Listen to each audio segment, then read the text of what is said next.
All right, we are officially recording. I'll introduce myself one more time. My name is Shafiqa Hashash. I program manage our guaranteed income community of practice.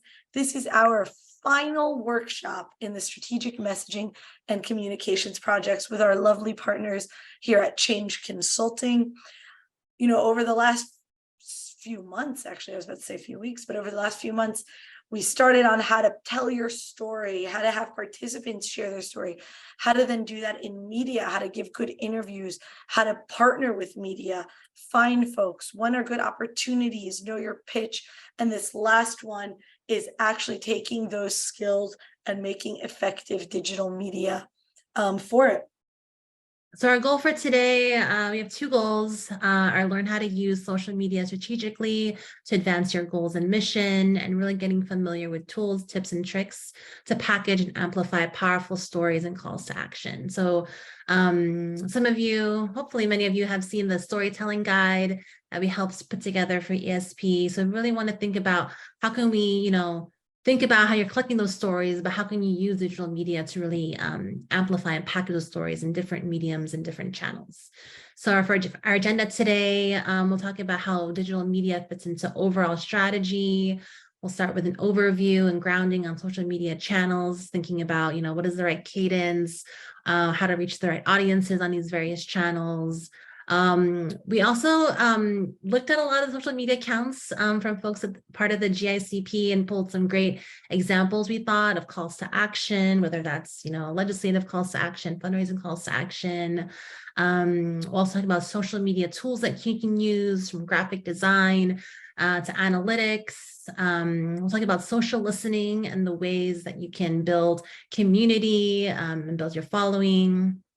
And then we'll talk a little bit also about engagement, analytics, and briefly paid media. And then we'll close it out with a debrief and discussion. And of course, we have a little bit of time for discussion, but there'll be office hours next week for us, anyone who wants to dive a little deeper. And then we'll do a little evaluation and close.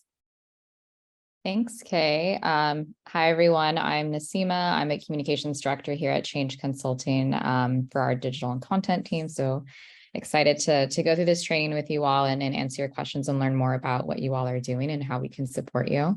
So I'm going to go ahead and start off with looking at digital media as a whole, right? There's a lot of different tools and approaches, from email to website ads, online events, in-person events, and social media.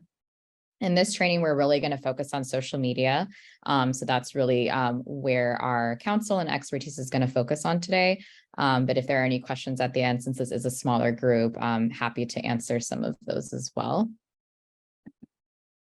So first, I want to just talk about with social media, there's the good, the bad, and the ugly, right? Everyone has different feelings about social media and what its impact is on our world, but we really see social media as a positive and engaging tool because of the number of ways it can help you, from storytelling to connection, to audience growth, awareness building, brand building, community building, and advocacy. So I'm curious if folks want to share in the chat how your organization uses it or why you really use it. We're also a small group, so if you would rather to unmute and share your response, you're welcome to do that too. So tell us a little bit about why your organization uses it. Maybe some of these on the side already apply, but if there's anything else, would love to get a read of the room. I'm happy to add. Hi, everybody. I'm Jenna Severson from Economic Security Project. I can just say for us, we use social media in a lot of forms, and I think generally like brand awareness, and we try to raise awareness for our specific campaigns, and sometimes we use social media as an activation for our advocacy campaigns, or amplifying important issues and amplifying our community. And you are a very important, and if not the most key part of that community. So we try to uplift your work there too. Awesome. And Paul, I see you put in the chat that you guys predominantly use social media for amplifying events, for sure. And we want, people to think of this workshop in strategy terms of events, also in the advocacy work, and how these things can be threaded together. I also apologize about my voice. I don't know, it's just shot lately. And then Lauren, great for attending. If you guys don't use social media for strategic endeavors at all, I hope you really take away a lot today. Hi, this is Audrey over in Oregon. I'll jump in. For years, my organization used social media predominantly to get people to read, or to try to get people to go to our website and read reports. And that was a big thing that I have been trying to change, is that idea around social media and saying, you know, the people who are on Twitter aren't going to read a 10-page report. We need to learn how to distill the key points of that 10-page Yes. report into bite-sized like factoids for social media. So we use it as like an educational tool, a messaging tool, a way to connect with an audience that you don't normally get through your traditional, for us, 10-page reports, fact sheets, you know, very text-heavy documents. So a new way of communicating is how we use it. Thank you, Audrey. It's so, so important. Yeah, I love that. And I'm glad that you noted the importance of how you package your content differently per platform. And we'll go into that as well. So thank you for bringing that into the space. So thank you all for sharing that. I'm just going to move us along. So when we're talking about social media, and someone had mentioned that they hadn't started using it yet, so you're probably thinking, where do I start? That feels very overwhelming. So we recommend starting with strategy. And so we break that down into starting with a goal. What is the reason you want to be on social media? What are you trying to do? Thinking about the goal of your organization. You want social media to blend into what you're doing. You don't want it to be something that is like, now another responsibility, feels like it's like redirecting your energy and attention. It really should be something that helps support the work that you are already doing. And then you want to think about your audience. Who are the people that you want to be engaging with to be successful? Is it, you know, a certain group of people in a neighborhood? Is it like elected officials? Is it, you know, teachers and students? So, you know, there can be a lot of different ways you can break down who your audience members are. I think just saying everyone is a little too vague, and that's gonna be very hard for you to reach. Not everyone will be interested in what you do. So really, really take the time to think about who your audiences are. And you probably have already thought about that in terms of your organization, but you can also narrow that down a little bit more.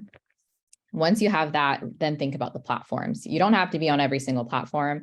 And my colleague Kia is going to go into the main platforms, but really think about which ones will work best. If you've already heard and have noticed that a lot of your audience is on Facebook, even if you personally don't want to be on Facebook, that probably is maybe then the best place you should consider. Maybe you start off on all of them because everyone's pretty evenly distributed. Maybe it's really LinkedIn where you've noticed everyone congregating on, then that's definitely the place that you would want to focus and build your strategy around. And then you want to pick tactics that really engage your audience. If your audience really likes videos, think about how you can turn a lot of your content into short explainer videos. Maybe you film content on the go from your events. So really think about what are the different ways you want to connect with them. If your audience is really looking for community building, they want something where they can talk on a regular basis. Maybe you consider making like a group for them or a page specifically just for them. So, you know, really think about like, what are they looking for, and then build your plan around that. And then you want to think about high quality message and content.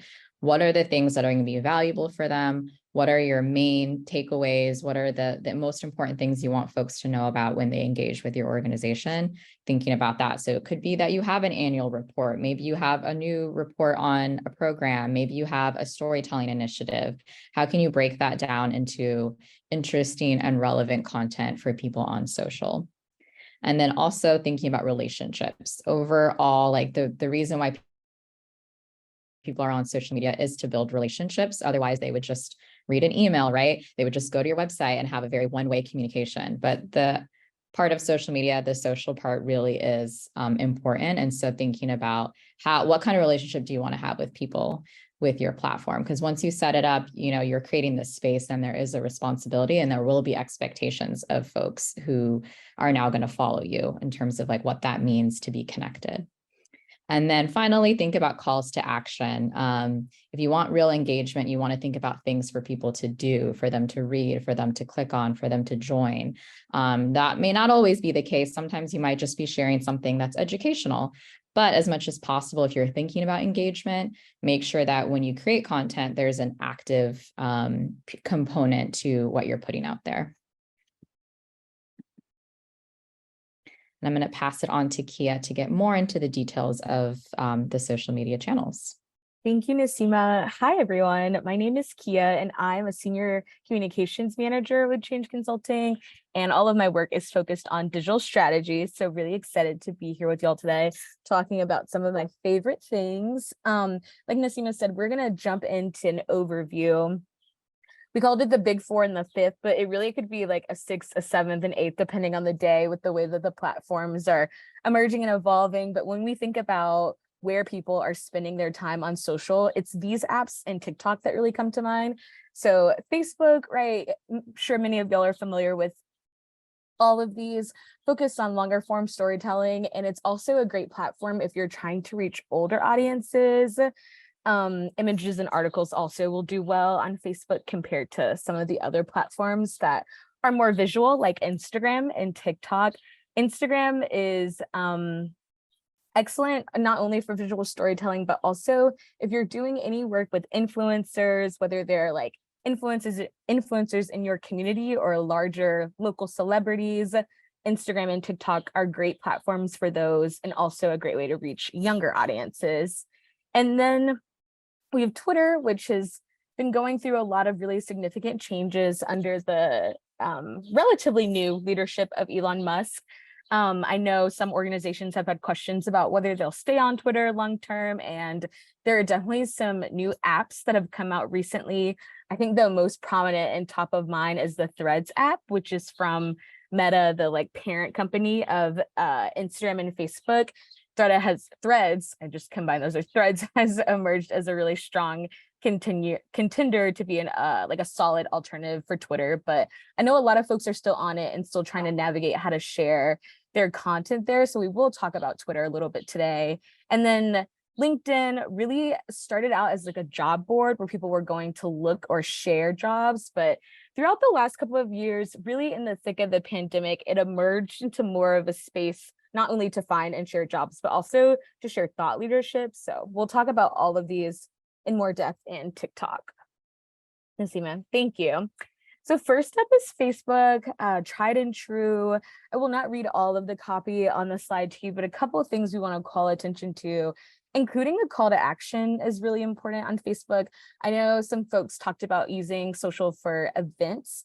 I've seen that work really well. You'll share an event sign up link, registration link, or if you have an application open, Facebook is a great place to share things like that. High quality images are going to be true across the platforms.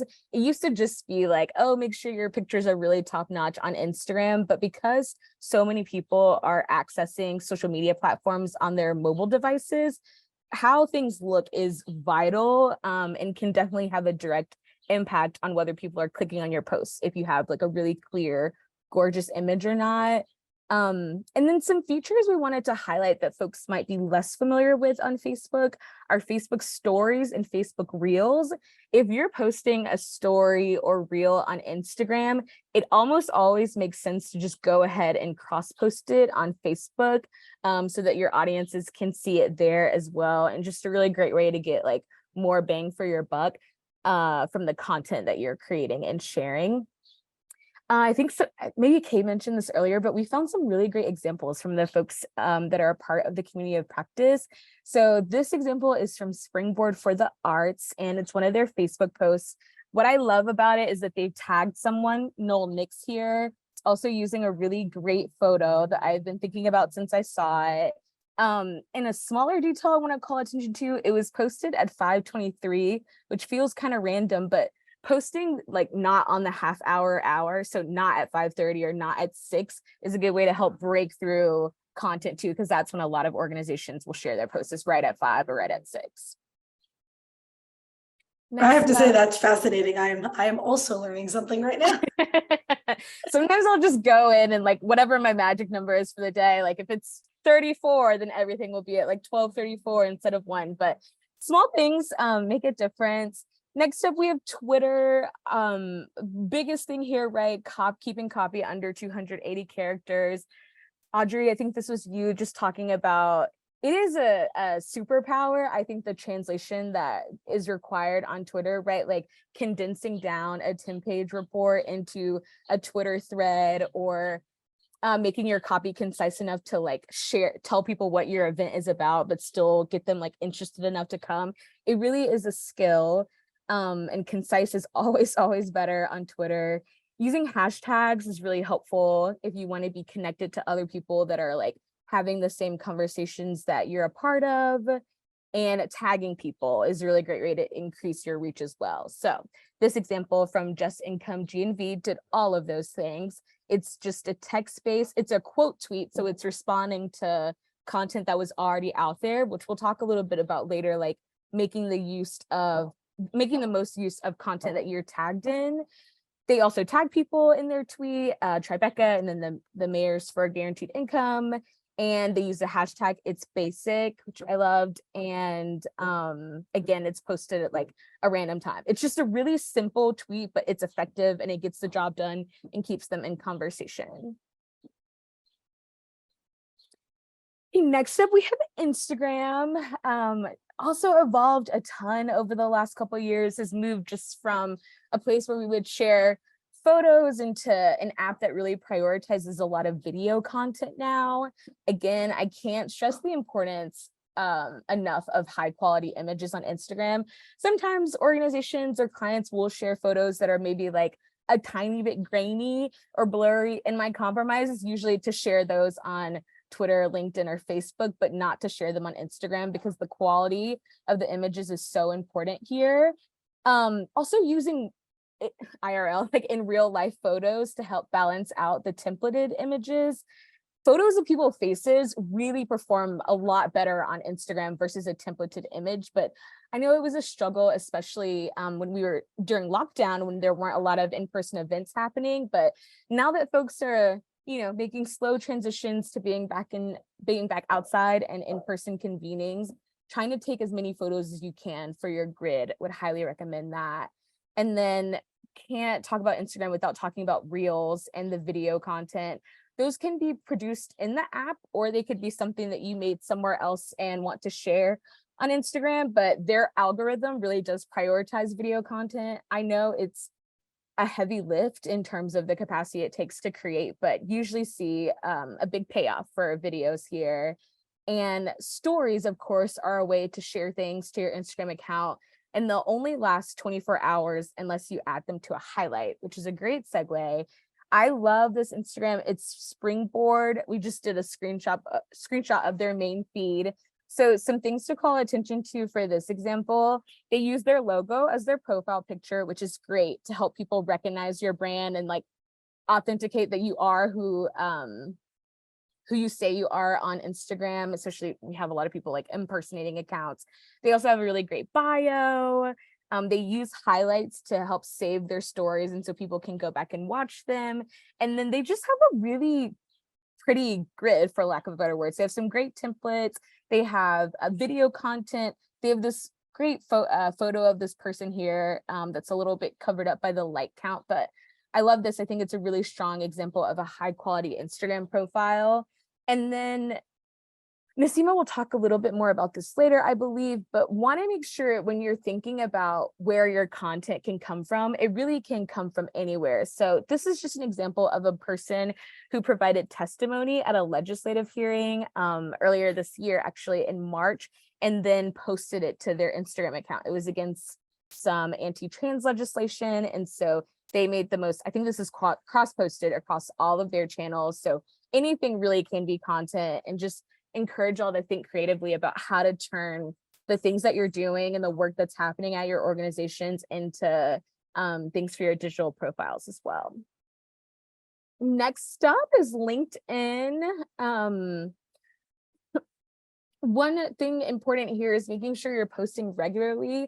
Regularly is relative and it's subjective, but would recommend at least once a week here. Thought leadership is like the name of the game on LinkedIn, really trying to lean into like industry and sector specific content. And you'll see that the example here is from Economic Security Project, and they did 3 really great things that I want to call attention to. They tagged the company or person in the post, which is great for, again, increasing your reach and letting folks that maybe don't follow you interact with your content. They included an article here, a really great like link preview photo with the people holding hands. And the post, like the content of the post is all about guaranteed income, which is their lane, right? Like their subject matter expertise. So it's a really strong LinkedIn post for those reasons. And you can also just share like any articles, videos, and images on LinkedIn. It really has emerged as like a catch-all with a professional focus in terms of the type of content that people are responding well to on the app. And then last but not least, we have TikTok. Just a cautionary tale that creating content for TikTok isn't like creating content for any of the other apps, because it is all about videos.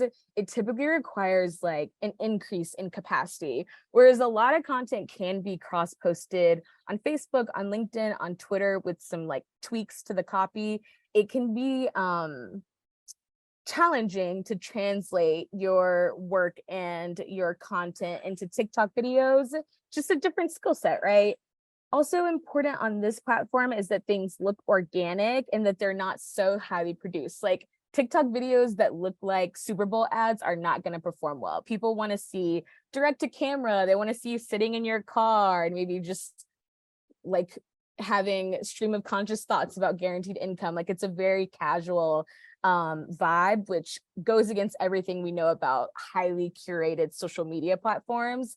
Also really important, using in-app features. They have captions on TikTok. You can use green screens on TikTok, and then really engaging with other creators and content is vital here. So if you do start or have a TikTok account, making sure that you're like liking videos and commenting on other people's videos.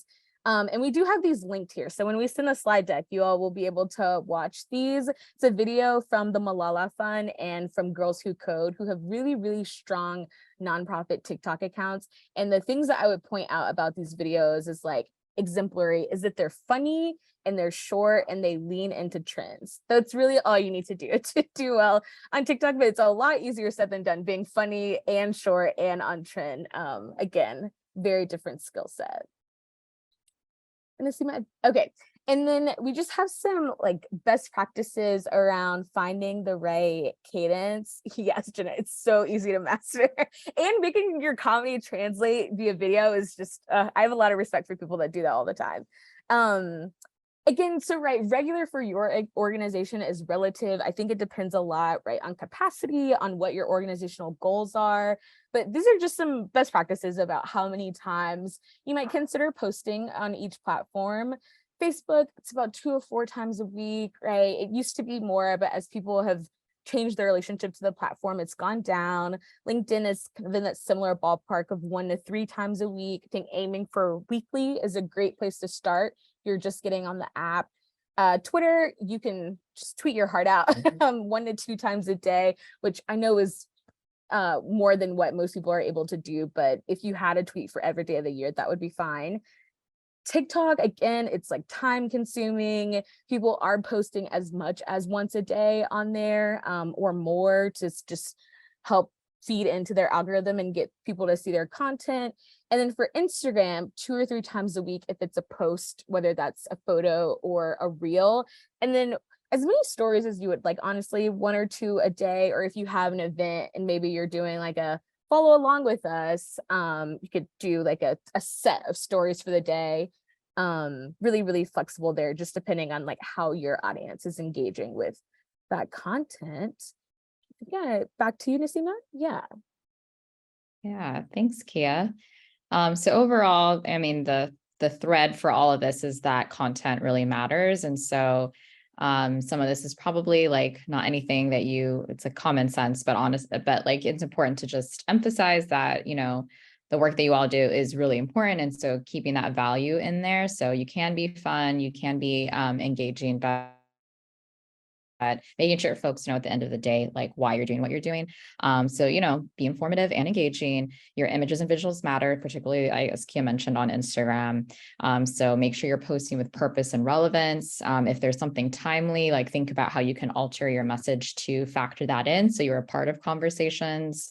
And then it's really important to think about mobile. Most people are looking at this on their phone. So when you're creating content, thinking about what that experience will be for people who are scrolling. And then always have a call to action, as I mentioned. And you can do that in different ways across all of these platforms, using, the tone and feel of each platform, but overall just knowing that these are all opportunities to connect and engage with people. So one of the things that we want to highlight is crowdsourcing content.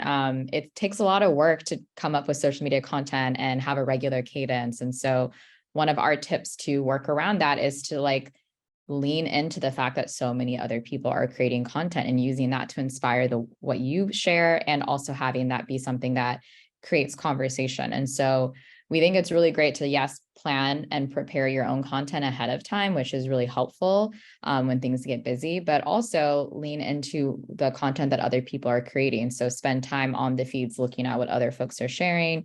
You can use hashtags, look at accounts that you follow to get inspired, set up Google alerts on your main topics so you can think about things in advance. I really love, and I share this calendar with everyone, but it's a social justice editorial calendar that's created by the Opportunity Agenda.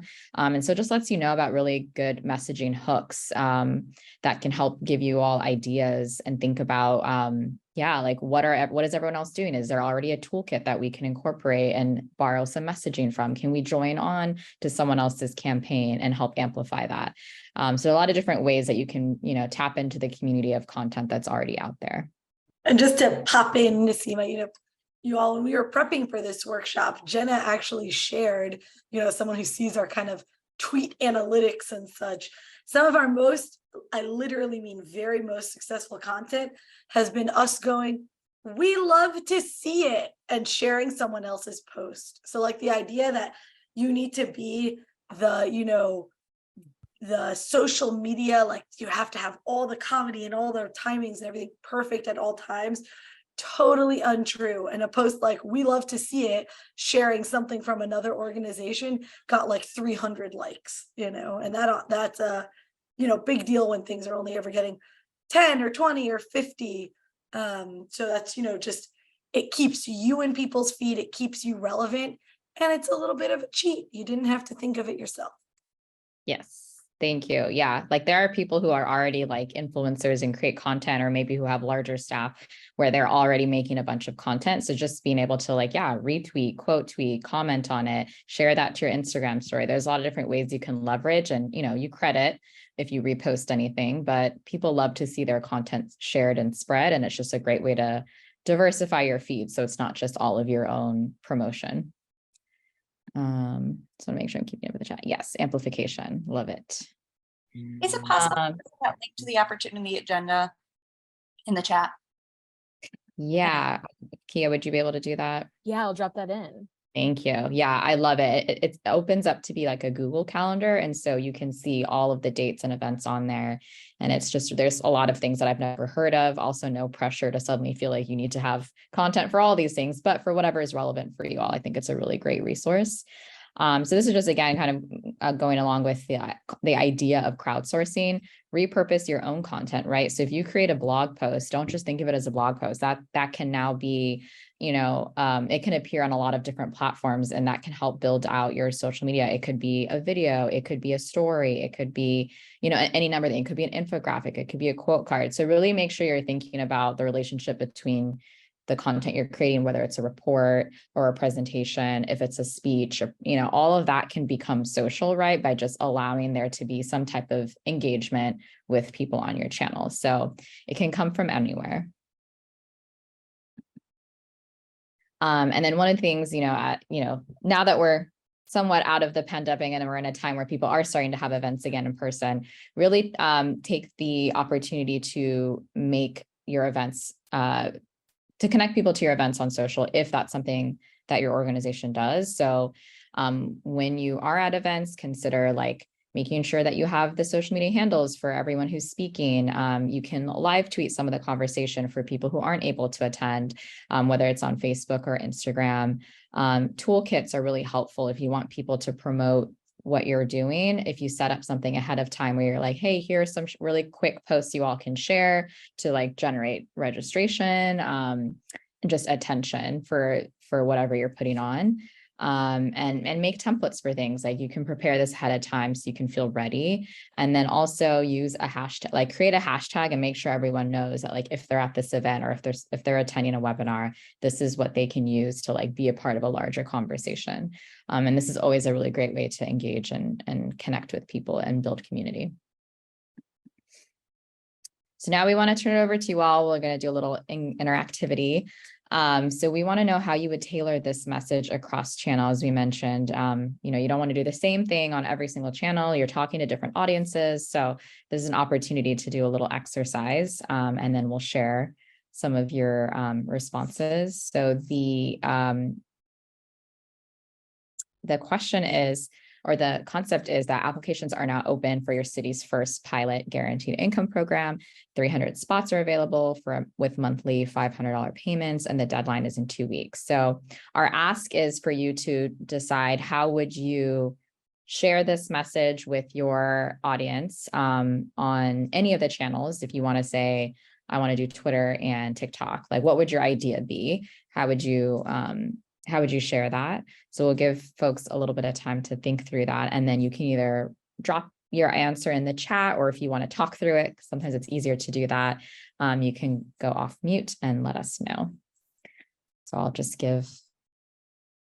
we'll give a couple minutes for y'all to think about this exercise. How would you tailor this message across channels?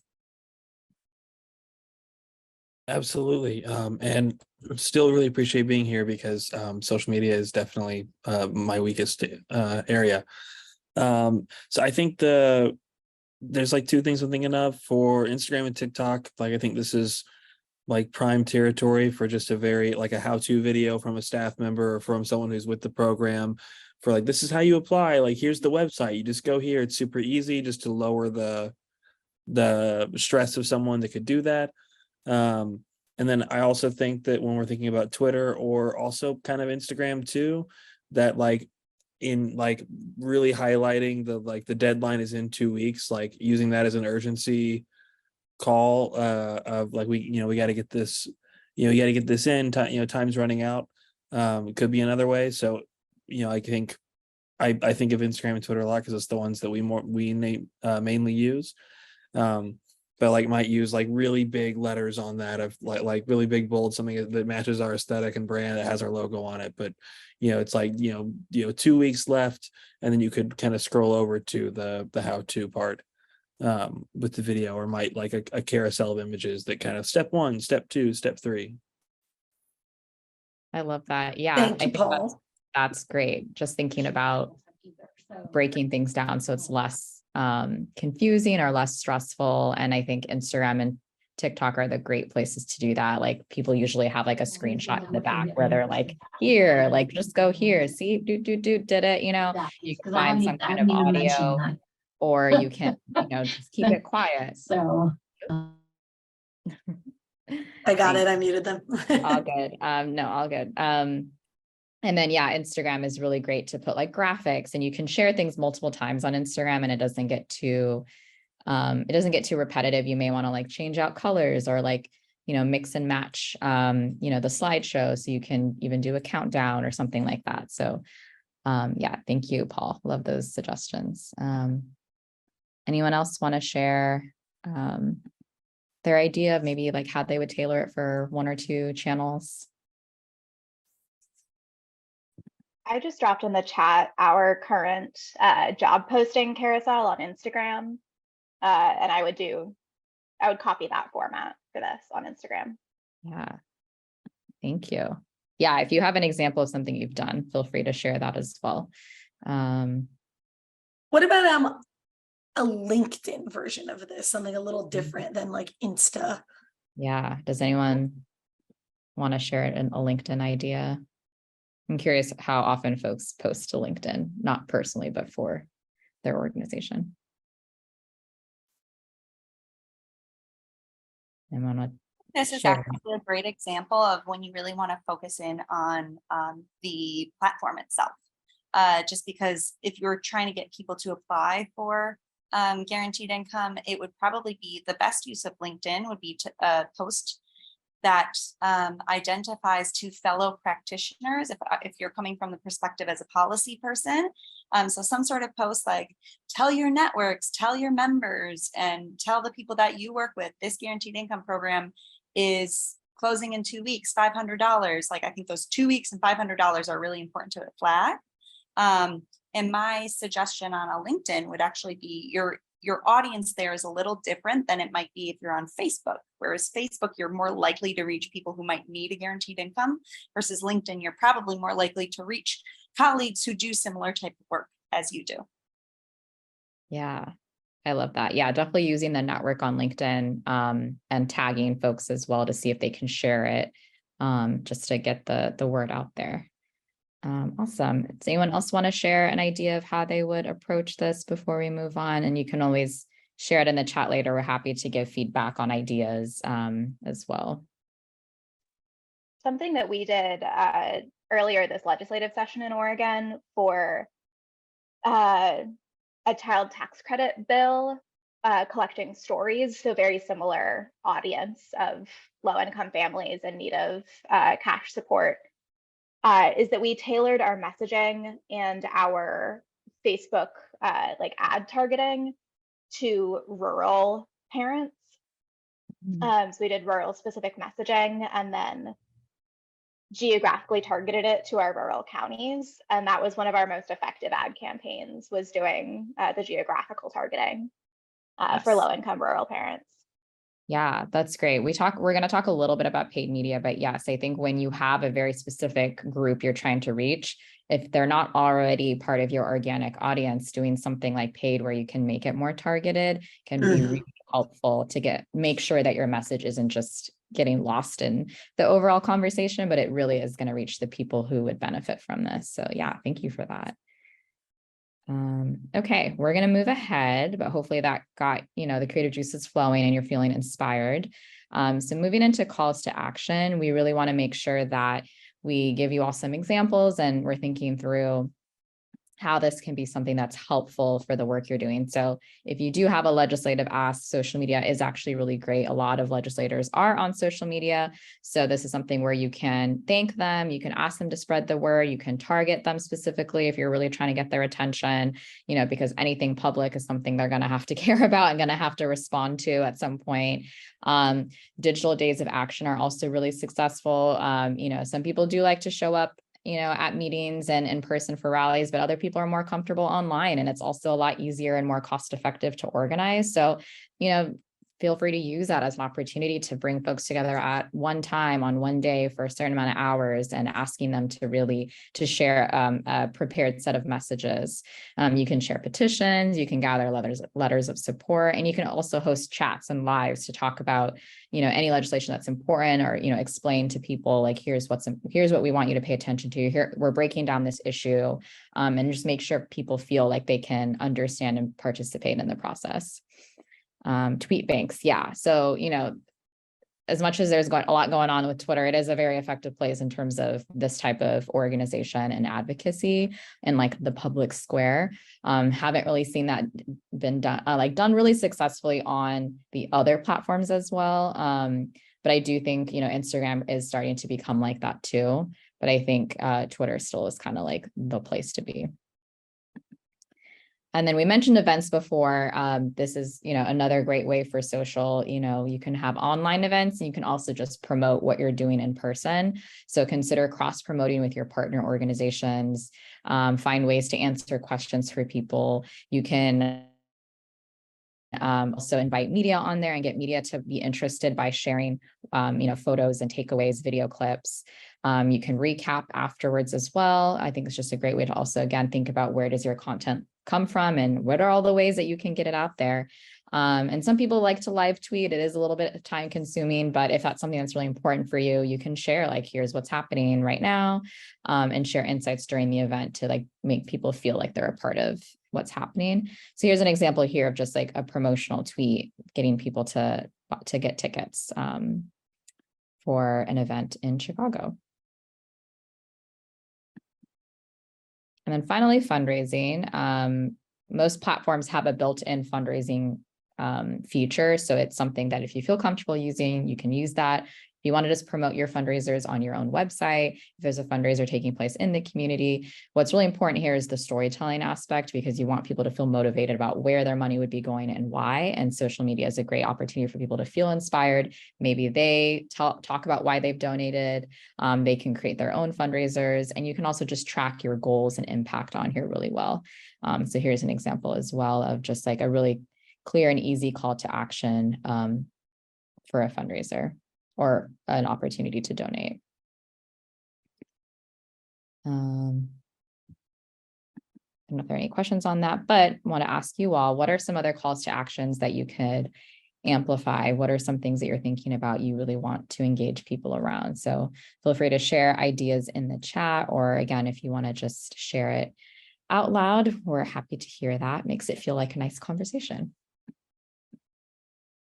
We can, I can add, so my organization, we don't, like, I'm struggling to even think of what our call to action would be, or what's like an appropriate lane to occupy. Fair. Or I think another, like, I'm thinking of like sort of the barriers I create in my head when I go to sit down and do this. Like, I wouldn't know how long to, like, you know, is it a 3-post call to action? Is it a singular? And I think without having sort of like a clear understanding of where my organization's like stake in the ground is, and like where we are really trying to get people engaged beyond just like knowing what we do. That's kind of like the limiting space, at least for me, is like, I'm not even sure where to start with that. And I sometimes feel like others are doing it better, so I might as well like stay quiet. So I don't know if you have any like words of advice, or if anyone on the call can speak to that, of like, how do you even develop sort of the strategy around that aspect of social media? yeah, that's a great question. I know, so I'm just checking the chat that you are with Rooted School Foundation. When you talk about like what the theory of change is for your organization, or like your vision of what you're doing, like how would you share that in like a really quick pitch for someone? I mean, I think right now that's even lacking on social media, and what we've mostly focused on it. So we work with, our pilot program is through high schools. And so we're giving money directly to high school students. And so a lot of that is around, at least so far, what we put on social media is like, you know, counter narratives to some of the things folks will say about what happens when we give young people money. And so it's mostly been like a demonstration of here are all the great things young people do when we give them access to cash. And that's sort of the space that I've chosen as the person who leads it, that will occupy. But I think that's a very small space that we could be doing so much more. Yeah. I'm wondering, I love that idea of having youth take over your socials. Is it something where you're also looking to inspire and motivate young people to join and be a part of your programs? Or do you feel like you're already doing that without social media? Another great question, and I apologize, but I don't want to take too much mic time, but we actually like don't recruit into the program because we use our schools. And so I think that's another place where I'm like, what would mobilization of like our young adults look like? You know, most of them are not of voting age. They could, you know, like write letters to council people, but then that sort of like flirts with like, is it unconditional cash? If we start asking them to do things, gets pretty hairy. But I love the idea of a takeover. And I think if we engage with that, like they know how to do takeover. Like I'm too old, I don't know how to do that. But they probably have some ideas that they could generate, and then that's recipient student, like that's fantastic. So yeah, I would definitely say that, like, use what their strengths are and their interests, right? Like obviously, as you mentioned, you don't want it to be conditional, but what would they be excited about? Like, do they actually want to share what they learned? Is it something where they also want to help, you know, destigmatize, you know, whatever people's conceptions are of the program? Like, I think that's really great. And sometimes, there doesn't always have to be a call to action for everything you do, but I think when there's opportunity to do that, making sure then that you are being really clear about it and you're using the best platform for that. But thank you for sharing that as an example. Okay, I'm in here too, real quick, because I know, Talia, we've talked about how you all are promoting the podcast. And even like a call to action could be, listen to these amazing stories like young people on this podcast. If you like the episode, tag 5 friends who should listen to this. Like that is a call to action to also engage Yes. your following. Cool. So- Yeah, I never thought about it. I'm like, that's great. Thank you. Yeah. Thanks, Kay. So I'm going to pass it over to Kia to talk more about some other tools. We've been pretty conceptual right now, so I want to give you all some tangible ways to add to what you are all doing on social media, or what you hopefully will do. Yeah, thank you, Nasima. This really is all about the how for creating content. So the first section, we'll talk about Canva, which I feel like people are probably the most familiar with of all the logos on this slide. I really can't imagine doing this work pre-Canva, to be honest with you. It just turns anyone into a graphic designer, or you get to create products that look like they were professionally graphically designed. There's a lot of really beautiful templates on Canva. If you have a brand kit for your organization with like your fonts and your colors, you can load those up into Canva so you don't have to click through and find them every time. It's a great way to collaborate on designs if you're working with other team members, or other team members are like quickly getting things. You can send things for approval. You can also schedule content through Canva. Like it really is just an iconic tool. And I believe, I'm like 99% sure this is true, that all nonprofits are able to get Canva Pro for free if you sign up and register. And so that is true for all of the tools on this slide, is that there's a free version and then there's a paid like pro that you get access to more premium features if you pay some kind of like monthly or annual subscription. Canva Pro is worth it, and especially because it's free for nonprofits, I would really encourage you and your organization to go ahead and do that registration. Moving down, so we have Burst also. This came in handy. I know I was talking earlier about how I was not getting a lot of live photos from organizations when we were in lockdown. And so I was like sourcing stock images, which is not something I'd had to do before. And Burst is a really great place to go if you need like stock images of students in a classroom, or like young people walking down a sidewalk, just things to use to make your graphics and images feel more real and more lively than just text and like still graphics. So Burst is a really great option.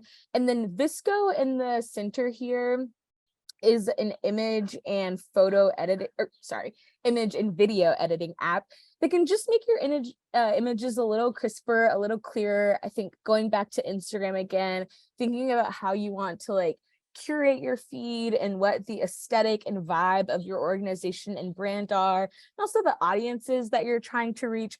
Visco can just help you make small tweaks that turn like a basic image into something really beautiful, which can make all the difference when you're posting. And then the two on the right over here, Headliner is a really cool audio software that you can use if you like have a podcast, or you have you record an interview maybe with your executive director talking about the mission of your organization and you want to share clips on social. You can use Headliner to do that. It's a really great way to break up content and maybe cater to people who aren't comfortable being on video, because I've definitely encountered that a lot. Like not everyone in your organization might want to be on camera, but they might be open to their voices being public. So Headliner is a really, really cool tool that I was recently introduced to. And then Filmora Go is a free version of Filmora, which is a video editing software. So maybe you have some clips that you're trying to stitch together, thread together. You can do a lot of that in the app on Instagram now with Reels and with TikTok, but just another resource if you're doing like video editing that's maybe a little bit more advanced than what the apps can do. And again, all of these have a free version with like more paid premium features. And then Nasima, will you go to the next slide? So continuing our second part about tools here, that was about creating content. This is about how you're scheduling and managing your content. The main caveat here being that you can schedule all content through all of the platforms now, right? So you can schedule tweets in the app for later. On Instagram, you can schedule reels and posts. For LinkedIn, you can now schedule. I think that's something that happened in the last couple of weeks where you can go into the app and schedule posts. And then if you have a business account on Facebook, you can use the Meta Business Suite to schedule Facebook posts. So you don't have to have any of this additional software, but it is helpful if you're like sharing large volumes of content, or maybe you're have like a multi-platform strategy where you use like a lot of different apps. It's a great way to stay organized. So Airtable and Trello are going to be the more cost effective, and they're actually project management tools that you can create social media calendars or editorial calendars in. And then Hey Orca, Hootsuite, and Sprout on the right side. I saw Audrey said that y'all use Sprout. I love it so much. It's the most advanced software that I've used so far. Has a lot of cool like analytics capabilities, and allows you to all three of these allow you to schedule and send directly to the platform. So like you go into Hey Orca and write your tweet, and you could have it approved in there, and then it would also send your tweet without you having to like kind of set it and forget it. Those are more expensive though. And then I guess the one I didn't put on here, but is one I still use and started out using, is just a Google Excel sheet to help you keep track of things too. Like if you just have a row for Twitter, a row for Facebook, a row for LinkedIn, or if you maybe make an Excel sheet for the month of July just to help plan out your content there, also super helpful. I saw Audrey put in the chat that they are using Sprout, but if anyone else is using any of the content management tools or creation that your organization has found helpful, I agree with Jenna. You're going to spend money on something. I am like a Canva ambassador, not being paid for it, but I love them. Canva Pro, yes, has scheduling, I think directly for Instagram, Facebook, Twitter, maybe LinkedIn as well. Okay. Yes, you have to have like a business profile on Facebook. Thank you, Paul. I realized that recently too. Okay. Well, if folks have any other tools that either ones that we mentioned that you are using that you liked or didn't like, or if there are other ones that we didn't include here that you would share as recommendations for the group, please feel free to drop those in the chat. It's great, like knowledge sharing. And then a third really big tool is validators and the people that are in your network. I know that Michael Tubbs is a really prominent validator in the guaranteed income space. And I was looking through his Twitter feed the other day to find some examples, and it's just all him validating for the most part. There were so many examples to choose from, but ended up pulling the screenshot of just an article that he retweeted. But what I would love to call attention to is the fact that this tweet at the time that I pulled it only had 5 retweets, but it had over 1,000 views. And I'm sure a lot of that has to do with the fact that his Michael's audience is so large. So, right, like what might have taken 30 retweets to get 1,000 views now only took 5 or 6 because the person's audience and following is so large. So would just love for y'all to think about who are some of the validators, like some of the folks with followings and platforms that are in your network that you could ask to amplify your message. Oh, cool. Audrey, yeah, let us know if you have questions about Headliner. I'm happy to talk more about that. But yes, any validators, any ideas about validators could that you have used previously, or folks that you might use for like an upcoming campaign? You can drop those in the chat, or if you want to come off of mute. I think a really common one at some organizations, depending on who your like executive level leaders are, sometimes they'll have followings, like an ED, a CEO, a president might have a larger following. They could also serve as like an internal validator for your content, in addition to the external folks that you might tap into.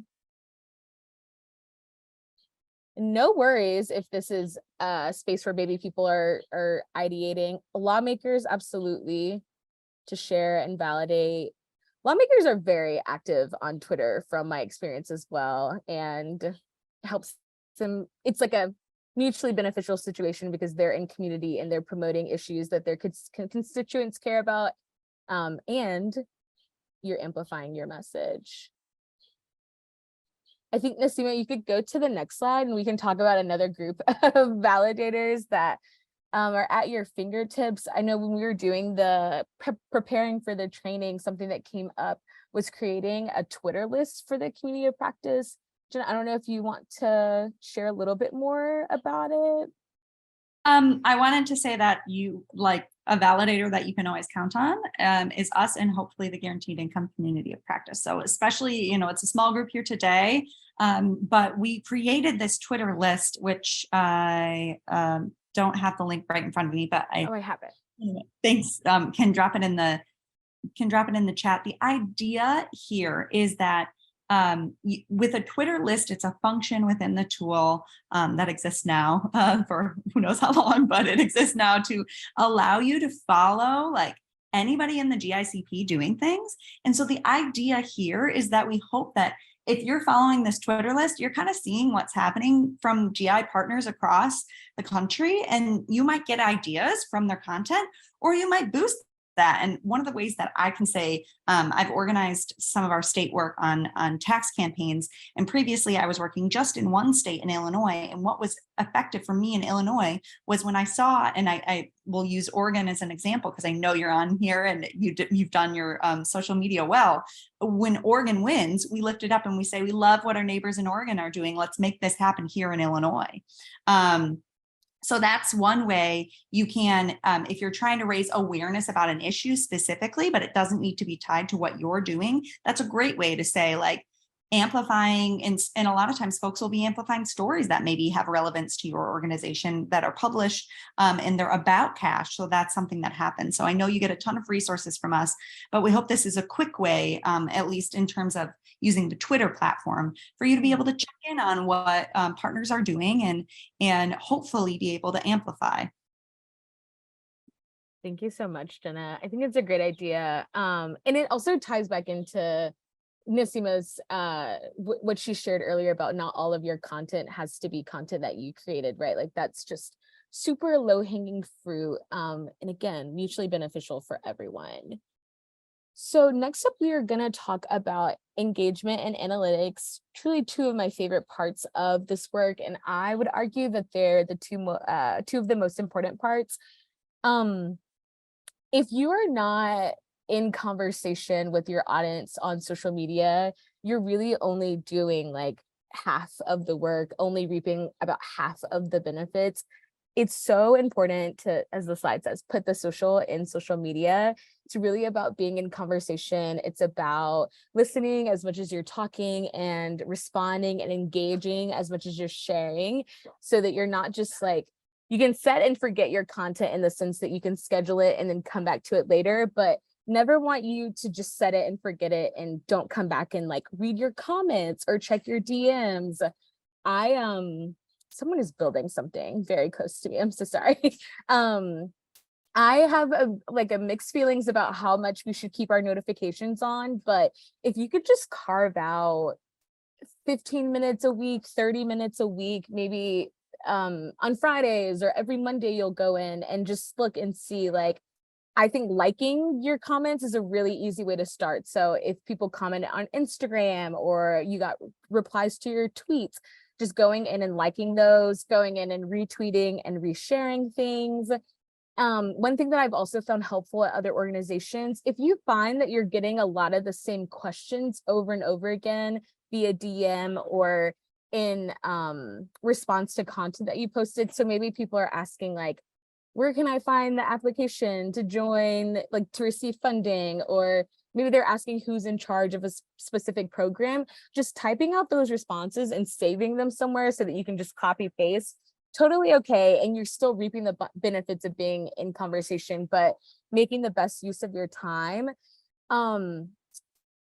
It really is the like thing that separates digital and social media from the rest of how we communicate, right? Like that's what makes it different than newspapers or podcasts, is that you're able to actually be a real person on the other side of the screen and respond and react to the things that people are saying to you, or maybe saying about you or your organization, and just like more broadly, the conversation that's happening online about guaranteed income, how you're engaging overall. So we have another question for you. Oh, sorry, Nasima. In the chat, just how, if your organization is currently doing this, how you all are handling engagement and conversation management on your social channels. And I'll let people perhaps type responses, or if you would like to come off of mute, welcome that, if you're doing any kind of management there. Or maybe not yet.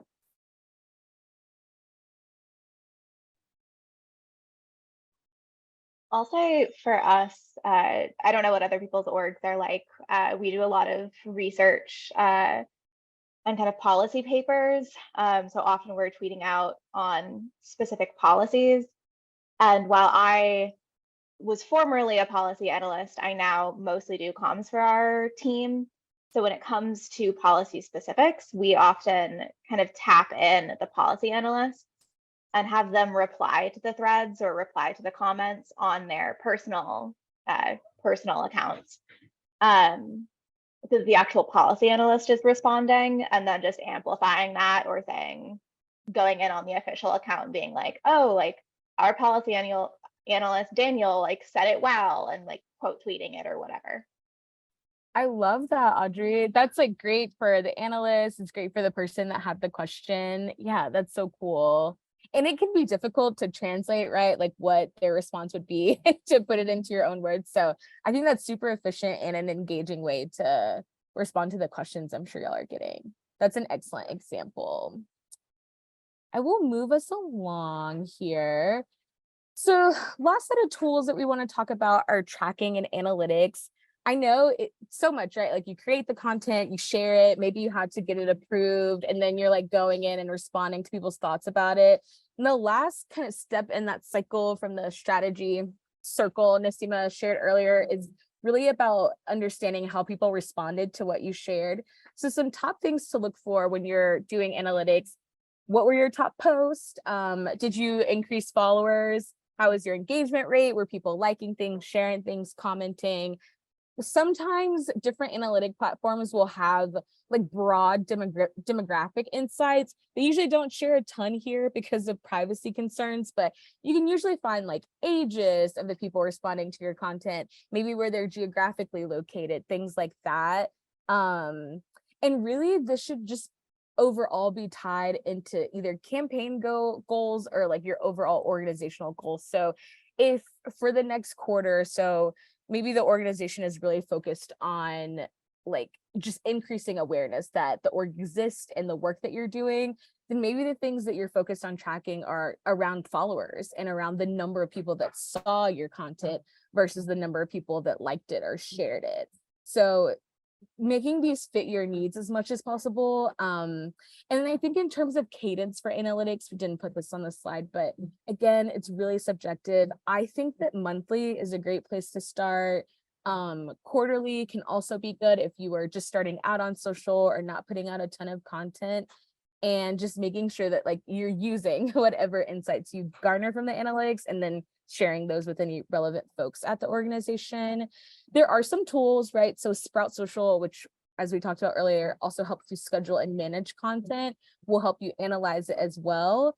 But then there are tools like there are analytic insights in all of the platforms. So for Twitter, you can do analytics, also on Meta Business Suite for Instagram and Facebook. TikTok has analytics, and most of those you just go into the app and there's like in your settings a space where you can view how many followers you gained or how many people liked your posts.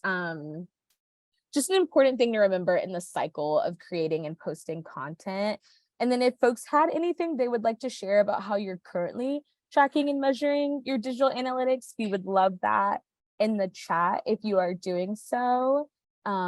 If not, that's okay. I think Nasima, I'll pass it back to you. I know we're winding down on time here.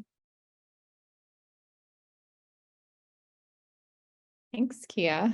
Yes, feel free to share what your experience is with analytics, if at all. And we can also talk about that more in our discussion at the end. But just really quickly going into paid media, because some people have mentioned that that was a strategy that they've used that was really successful.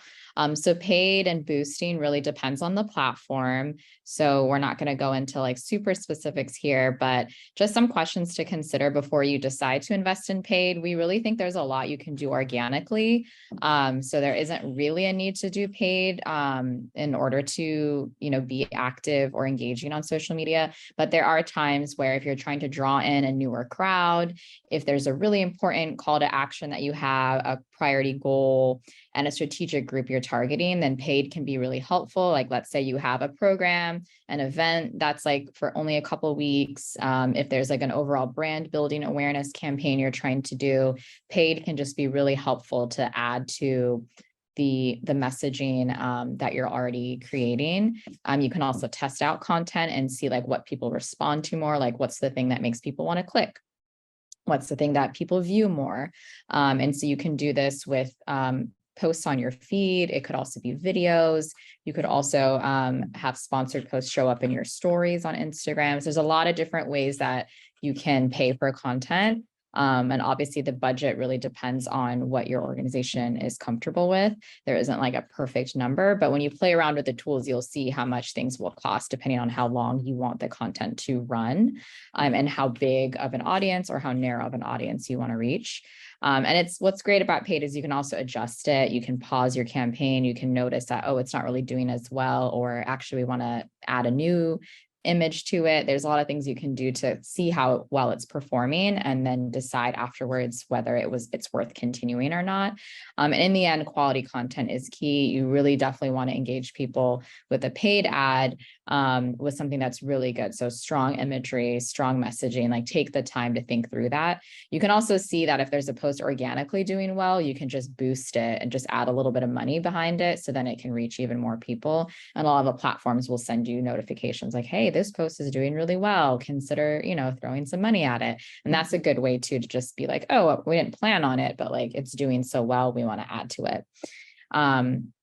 The one caveat though, is because a lot of this content might be flagged as political or social, that does mean that there are different types of rules around and policies about what you can post and maybe how long it takes to get approved. So just keep that in mind as you're building out your campaign or ad strategy, is whether or not it passes the rules for the platform, and also anything around timing when it is allowed to post or not.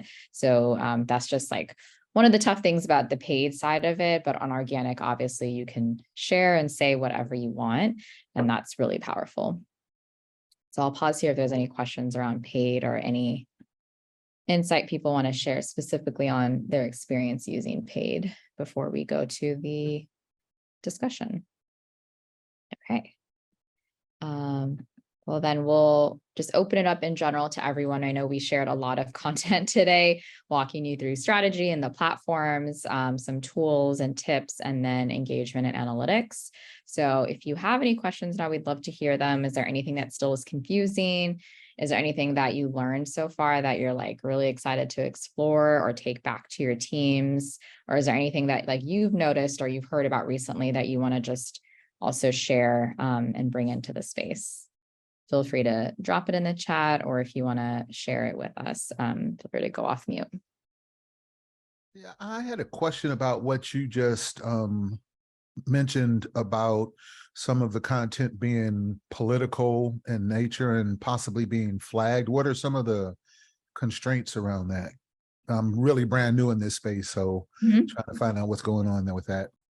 Yeah, so that's really just specifically for paid ads. So each platform may have rules around what they are allowing you to put money behind.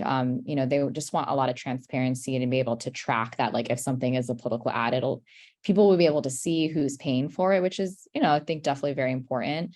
They also want to make sure that nothing is discriminatory. So there shouldn't be anything where you're specifically trying to target like a group of people to be able to get access to something in a way that's discriminatory. I think it's okay to have something that's like specifically trying to empower a certain group of people, but there might be some wordsmithing you may have to do so it doesn't get flagged as something that is maybe like racist or like some kind of hate speech. Like that's like the murkiness of a lot of this review process on social, is who's really establishing these rules and policies, who's evaluating it, and is everyone actually being treated fairly when their content is being shared, or are there going to be some things that are flagged as inappropriate that shouldn't be?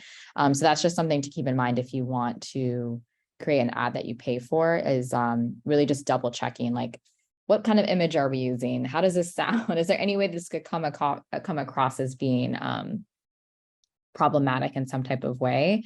And what are the rules that that platform has? And they'll have a breakdown so you can see it, but it's just something you have to consider before you start something. Like, build in time to make sure you understand what the criteria is. Thank you. Yeah. I see a question from Paul about, is anyone comfortable sharing how much Sprout runs their org? We're expanding the scope of our programming. In the next year, it might get unwieldy to keep all the content streams separate without some sort of tool. Yeah, definitely agree that like the more channels you have, it's a lot easier to have one platform where you can just log in and see everything. So in terms of your question, Paul, is it more about like if there's someone on the call that uses Sprout and maybe what their experience is as having that as their main tool, or a cost?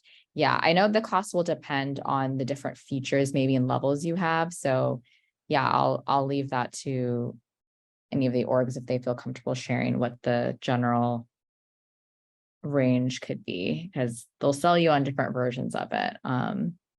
Depending on what you need and like how many users you want to have and all of that. Yeah, we use Sprout, and I'm sorry, I have no idea what it costs, because we actually get access to it through a national network that we're a part of that has like an enterprise account that has like 50 users. So I don't know. Yeah, I mean, that's a great setup though, and being able to have access to that. Yeah. Any other questions? Anything that's, well, maybe was something that new or different that you heard? I know someone mentioned Headliner. We love Headliner. It's a really great tool to create audiograms, which are just kind of like little mini podcast clips. And I think it's just another engaging way for people to listen to an interview maybe that you've done, or just have the story kind of come to life. I'm definitely going to look into the Headliner app. Our current podcast promos, they work, but they're not the most attractive. And we've been talking about ways to make our podcast promos look cleaner. So I'm going to look into that. I'm really excited. Yeah, that is definitely, I think, one of the top ways to use the app. We've also used it from doing interviews with people. And then, we have a written copy, and then we just actually pull from that interview. Like we record on Zoom, you can turn it into an audio link, and it's just perfect for creating like little snippets of like a minute or so, and they make the transcription and design really easy for you. So yeah, I'm excited for you to explore that and hope that it works well for your podcast. Awesome. Thank you all. Thank you all for your participation and sharing. Yeah, I hope you all are able to use this, and we'll connect with some of you at office hours.